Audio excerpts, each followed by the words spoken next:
aux pommes de terre, mais c'est pas ça. Ça a l'odeur, c'est ça.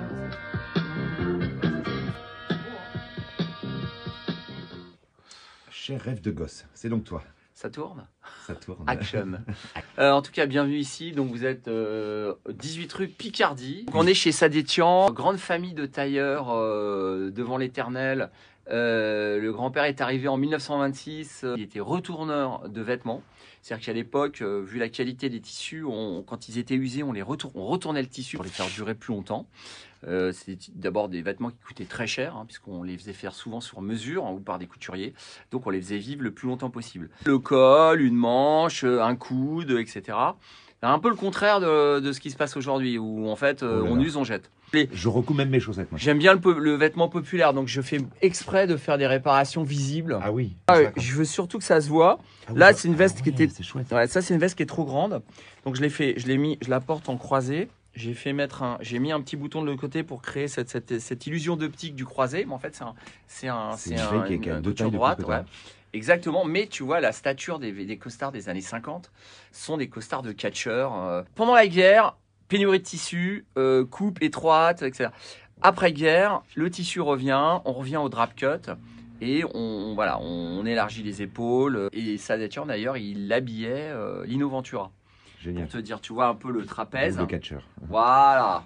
90 kg, 1m75. Tout va bien.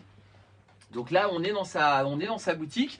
Et le dernier de la famille s'est spécialisé dans la vénerie. La vénerie, ce sont les vêtements de chasse à cour. Ces gens-là, au fur et à mesure, les tailleurs, on a fait de moins en moins appel aux tailleurs, parce qu'on est passé à la confection, aux magasins, aux franchises, aux nanana. Et donc les gens qui sont restés tailleurs, ils se sont spécialisés dans des niches, beaucoup. S'il était resté à faire des costumes sur mesure, peut-être qu'il n'aurait pas survécu.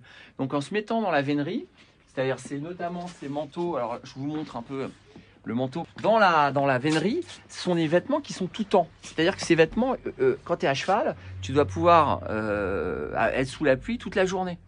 Donc c'est hyper technique, c'est comme des vêtements de ski pratiquement. Tu vois, tu as plusieurs épaisseurs, tu as des rembourrages. Voilà, et tout est monté à la main, toutes les pièces, passementerie, saparement, etc. sont montées à la pièce, tout est entoilé. Donc c'est un boulot de peut-être 2 mois, il y a 4-5 essayages. Donc c'est un vrai boulot d'artisan, d'architecte en fait. Ce sont les architectes du vêtement. Chaque équipage, parce que ça en fait ce sont des équipages de chasse à cour, chaque équipage a ses couleurs, ici, représentées sur ce document hautement confidentiel. L'équipage, le rallye de nomades, Villers-Cotterêts, Saint-Plaisir, voilà. Et donc en face, tu vas avoir, par exemple, redingote, alors le drap est bleu roi, les parements, c'est-à-dire les manches et la poche, le dessus de poche est bleu ciel. Donc là, tu as toutes les couleurs de tous les équipages de France et de Navarre. Et les boutons de vénerie, de chasse. En général, tu as un animal, c'est un animal par équipage. C'est-à-dire que les chiens sont dressés pour chasser. Bon, là, il y en a plusieurs, mais les chiens sont normalement dressés pour chasser soit le cerf, soit le sanglier. Voilà, donc ça, c'est l'univers de la vénerie. Là-dessus, il s'est mis aussi à faire de la location de redingotes.